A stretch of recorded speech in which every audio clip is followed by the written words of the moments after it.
On Monday, I received a text that one of the longtime members of the church, younger than I am, a good bit younger than I am, probably about the age of most of your parents, I would guess, is in the hospital with stage 4 cancer and may not have long to live. And so I called Jason Meyer and said, "Can I go visit?" This is the way our covenant works here. He never says no, but I clear it. He said, "Go."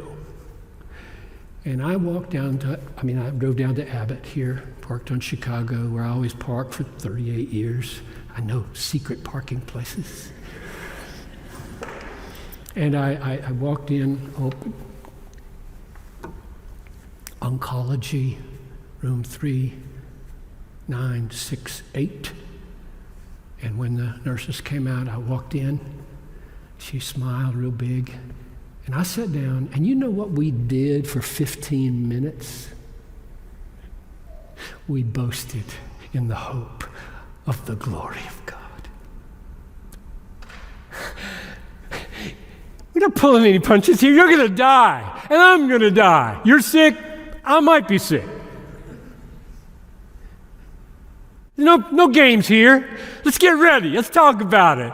Let's enjoy this. Let's boast in this. And I looked her right in the eye and said, "God has not appointed you for wrath, but to obtain salvation through our Lord Jesus Christ, who died for you, so that whether you wake or sleep, you might live with him who is the glory of God." Listen, whether you are in the seminary and preparing for the pastoral ministry or not, you're going to get to do this someday. Don't run away from it. Bring it on. Nothing is more sweet, precious, deep, awesome than to stand beside a person who in a matter of weeks will be in the presence of Jesus and exult together in the hope of the glory of God. Last illustration, just from the New Testament. I want to end where I began. You're not called to periodic joy. You're called to perpetual joy, sorrowful yet always rejoicing. And I'm arguing that the key to that is hope. The key to steady state joy in and through cancer, in and through the flooding of your house in North Carolina, and in and through every manner of suffering, is hope in the glory of God. Blessed are you when others revile you and persecute you and utter all kinds of evil against you falsely on my account. Rejoice and be glad. And then what does he say? For great is your reward in heaven. That's the only way. That's the only way. You have to be heavenly minded.